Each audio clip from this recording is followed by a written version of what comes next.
There's over a dozen species of snakes in Ontario, but only one of them is venomous.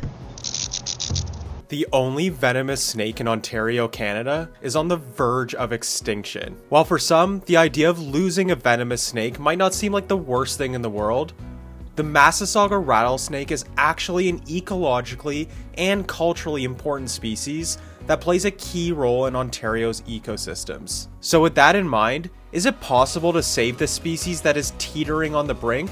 Let's explore some of the unique and innovative approaches conservationists are taking. I think it's really important that we do work to protect them and to make sure that we do have them so that people 100 years from now will still be able to see rattlesnakes on the eastern shore of Georgian Bay and know that this is part of our natural heritage, that we've gone full circle from killing snakes to working very hard to protect them by building the eco passages and putting in the snake fencing.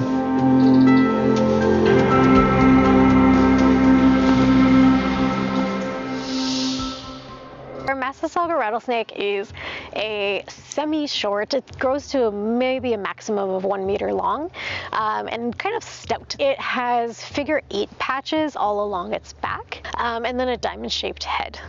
And so that is where it has its heat sensors to sense when a prey is running by it. And of course it has a rattle. So why does the Massasauga rattlesnake matter? As a predator, the Massasauga helps maintain balance in prey populations, ensuring the health and resilience of the habitats it inhabits.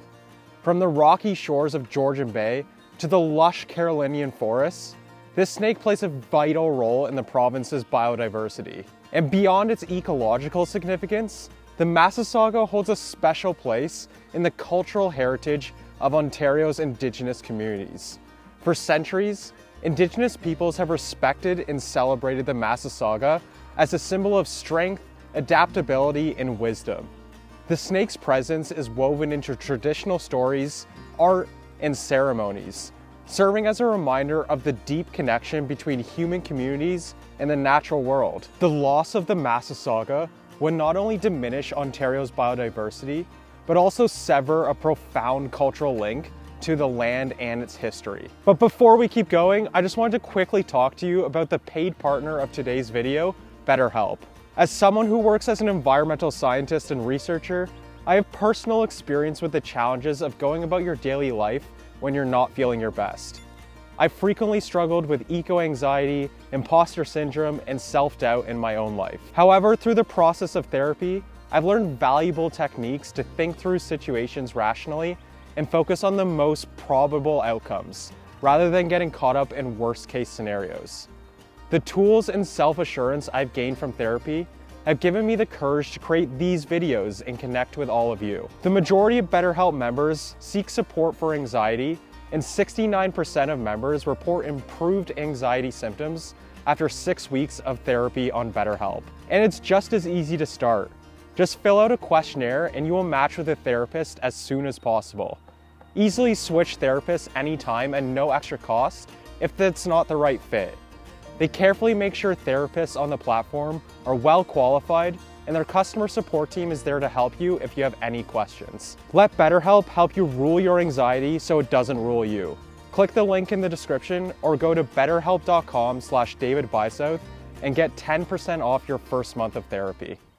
The species at risk in Ontario list designates the Massasauga as threatened, whereas the Carolinian and Great Lakes St. Lawrence populations are listed respectively as endangered and threatened under the Federal Species at Risk Act. Despite its importance, the Massasauga rattlesnake faces a gauntlet of threats that have pushed it to the edge of extinction in Ontario. The Massasauga's range in Ontario has decreased dramatically in recent years and is now represented by 2 distinct populations, the Carolinian population in southern Ontario and the population further north along the shores of Lake Huron, referred to as either the Georgian Bay or Great Lakes St. Lawrence population. Habitat loss stands as one of the most significant challenges, as the snake's native ranges are consumed by urban development, agriculture, and resource extraction.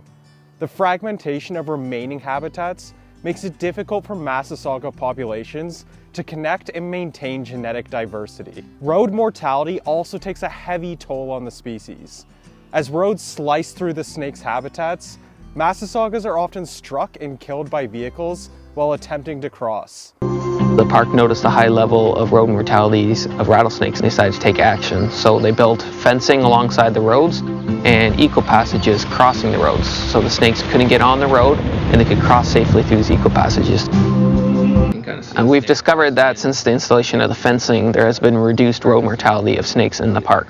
Yeah, I've seen most of it. And this fencing has also successfully funneled the snakes towards the eco passages, and they are using these eco passages to cross to the other side of the road safely. This threat is compounded by intentional killing, as some individuals, misunderstanding the snake's nature and importance, seek to eliminate them out of fear. Contrary to popular belief, the chances of this rattlesnake biting you unprovoked are slim to none. The eastern rattlesnake is very shy. It's a very shy species. It's introverted. It really doesn't want to interact with you more than you want to interact with it. Illegal collection for the pet trade further exacerbates the Massasauga's plight. The snake's unique appearance and venomous nature make it a target for collectors, depleting wild populations and disrupting breeding cycles. The early days of the park, the attitude was basically rattlesnakes were dangerous and they worked to get rid of them. In the 70s, they started to change and to accept rattlesnakes. The park was supposed to protect all animals, not just the furry critters. The cumulative impact of these threats has been devastating. The Carolinian population of the Massasaugas is now listed as endangered, with fewer than 70 individuals clinging to survival in isolated pockets. In some areas, the population may have dwindled to fewer than 12 snakes. The Great Lakes St. Lawrence population, while faring slightly better, is still listed as threatened. So in the face of these daunting challenges, a dedicated community of conservationists, researchers, and wildlife organizations are working tirelessly to save the Massasauga rattlesnake. One of the most promising initiatives involves the creation of artificial hibernation sites, or hibernacula. Researchers are testing whether these man-made structures can provide a lifeline for Massasaugas when their natural hibernacula are destroyed by development. So right here is the top of our hibernation chamber, and we're going to pull it out for you so you can have a look at all the components.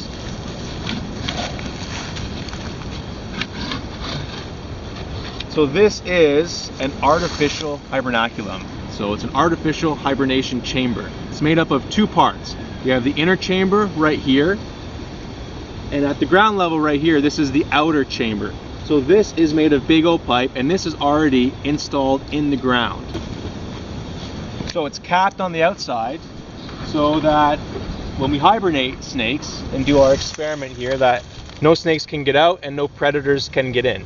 By carefully selecting sites and designing underground chambers that mimic the snake's winter refuges, conservationists hope to offer a safe haven for Massasaugas to overwinter and breed. Hey, we have some live snakes in this bottom chamber, and we are going to hibernate them underground. So we're just going to open the cap, and we have a few eastern garter snakes in this bottom chamber. Can you see that? We're going to connect this bottom chamber to the rest of the structure. So this is made with locally available ABS materials. The fittings just screw together just like that. So now that the animals are connected, they can move freely through the rest of the structure throughout the wintertime. In a pilot study, garter snakes successfully overwintered in these specially designed tubes, providing proof of concept for their potential use with Massasaugas. This kind of creative thinking and experimentation is vital to finding new solutions to the complex challenges facing these species. Okay, so those guys are now in the ground for the winter, and this is year 2 of our intentional hibernation study.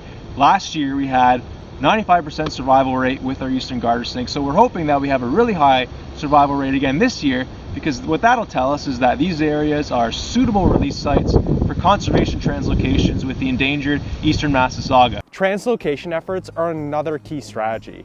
By carefully moving young snakes to areas with suitable habitat and artificial hibernacula, researchers aim to establish new, self-sustaining populations. This approach not only helps to bolster numbers, but also increases the species' resilience by spreading the risk across multiple locations. Every rattlesnake we catch in the park, we put a PID tag in it. And what this is basically identifying microchips. So it's very similar to what you put in dogs. And this doesn't allow us to track the snakes. It's not a GPS. But what it does is it allows us to identify each snake we catch with a unique ID code. And where this comes really useful is we put these automated tag readers at the entrance of all the eco passages. So anytime a snake crosses into the eco passage with a tag, it will record the time and date of crossing. And habitat restoration is also a critical component of Massasauga conservation. Teams are working to create and maintain the specific microhabitats that the snakes require, such as basking sites, cover objects, and foraging areas.